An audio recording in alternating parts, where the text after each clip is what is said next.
Hi everyone! I'm back with another ghost story, a creepy story of something that happened to me in my life that I think was paranormal in nature, even if I wasn't sure at the time. I think that I'm sure now. So this story took place when I was in college, which sadly is kind of a long time ago. I went to a big state school. I lived with 5 other women, my friends, 6 girls, in like this ratty apartment. It was our apartment building was originally one house, and it was divided into 3 floors, and each of the 3 floors had 4 apartments. It was awful. I got robbed my senior year. Oh my gosh, it was like we had laundry machines, but they were in our apartment, but you had to put quarters in them still. It was just, you could hear whispers from upstairs. Ellie didn't get any sleep. I'm a really light sleeper. I got no sleep there. Like crappy furniture. It was just, like a typical apartment, and there were 6 of us. So, get on with my story. For one reason or another, I often stayed on campus when, like, my roommates would go home for the summer, or even for winter break. I would go home, but I would come back pretty quickly, and I would spend time on campus by myself, just like enjoy the quiet town and like the solitude. So one summer, I was at my apartment, and my brother and my sister-in-law came to visit. It was cool because they had both gone there, for their undergrad, and it was cool that they come to visit me, and I went there now too. And they stayed in my apartment with their dog, Morgan. It was really great. We had gone out like drinking on Friday. Nothing crazy, just want to look cool with my brother and go to the bars, a couple beers. And then on Saturday, we had gone out again, but like, even then, drinking 2 days in a row, you couldn't always do it. But we ended up with like just having a couple. Then we went back, watched like a movie, and we went to bed. They were staying in my room, and I had asked my roommate if I could stay in her room across the hall. She wasn't there. She was home, so she's like, sure, whatever. So I stayed in her room. So I went, I fell asleep in my friend's bed, like over here, no big deal. I remember waking up and like scooching my scooching my hand like up the curtains, and my nose was cold. Like my nose being so cold is what woke me up. I was awoken by a cold nose. What?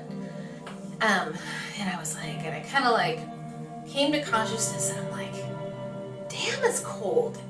Now, I know I had said that I had a crappy apartment, but it was summer. If anything, it was going to be swelteringly hot. It's not like we had central air conditioning that went haywire or anything. We all had like those giant box fans you get like from at Walmart from back to school, whatever. And those are going constantly, but I mean nothing where the temperature of the room is going to drop enough that you are awoken by a cold nose. So I kind of like literally come to consciousness, and I'm not drunk. I would tell you if I was. I have been before. I wasn't that night. And I woke up, and I'm like, oh, man. So I'm kind of like fumbling my way to the end of my roommate's bed toward her closet to grab a hoodie or whatever I can find in there. And just as I'm kind of like sitting up, I get that feeling. And I know it now, being a paranormal investigator. You know that feeling. It's the feeling that you're there for when you go out on one of those nights. It's that like, all right, something's up. This isn't normal. Like something's here with me. Oh, I have goosebumps now. Like down here by myself in my base, creeping myself out. But that feeling, like you know it if you know what I'm talking about, you know that feeling. So I'm kind of like, and my breath is puffing in front of me. It's that cold in summer, in the middle of Pennsylvania. It's usually hot, and I am sitting in my roommate's bed. I'm freezing. Nose is cold. My breath is puffing out in front of me in a fog. At that moment, my roommate's computer across the room turns on.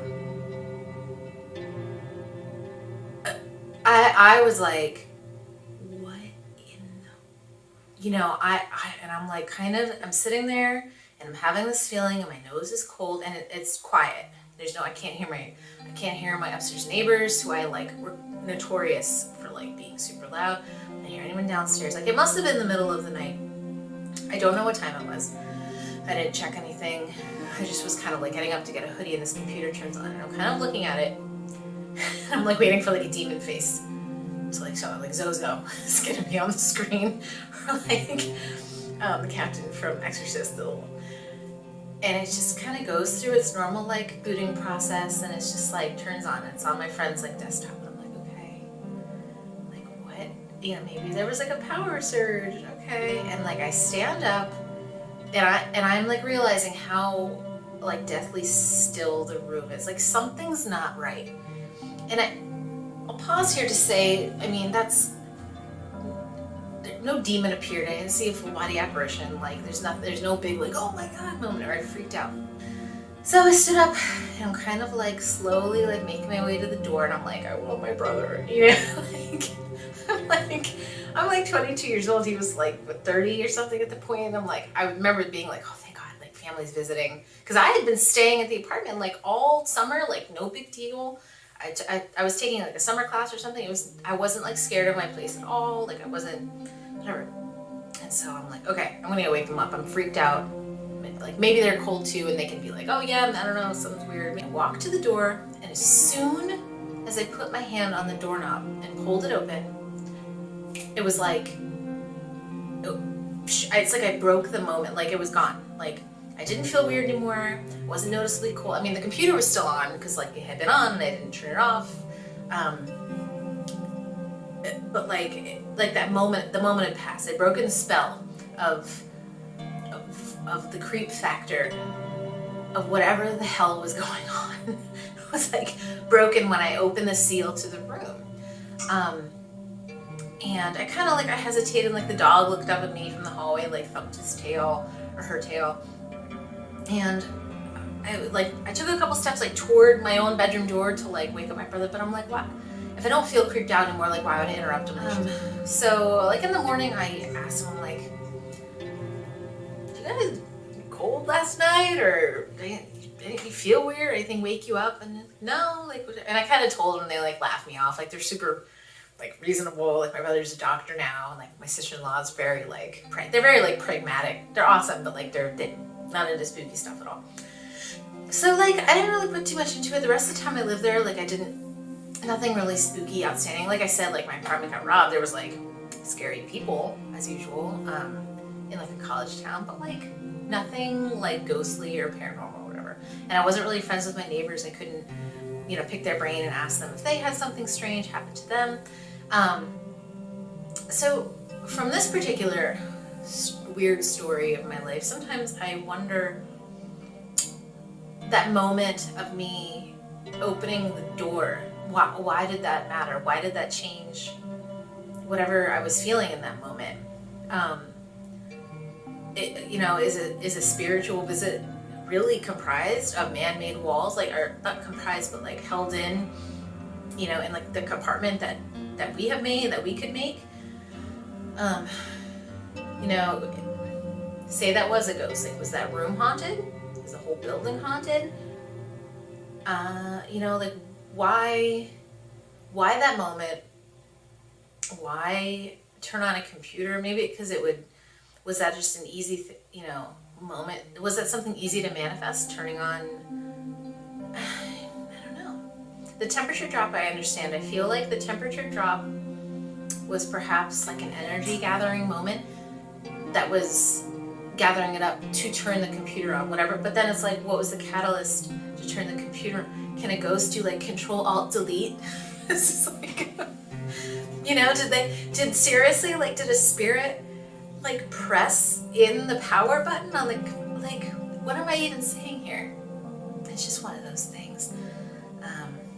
So it's something to think about. Like, I do enjoy those stories where there are two things that happen, because I like the idea of like the first thing being the energy source for the second moment. I just don't understand. I just don't understand. But looking back on it now, and I just, like I said, I'm in doing this little mini series or whatever it is, sitting down and documenting these weird things. It's like I wonder if the other knew that I would be open to it, or was I just naturally, more available to think about it a little more, when maybe one of my other roommates, the roommate whose bedroom it was, would just be like, oh, the computer turned on, and not think another thing about it. So I mean, that's the computer turn on story. I have these stories filed away in my head under these convenient nicknames that aren't always so sexy. But yeah, that night was really weird. Have you ever been woken up in the middle of the night and had something like that happen?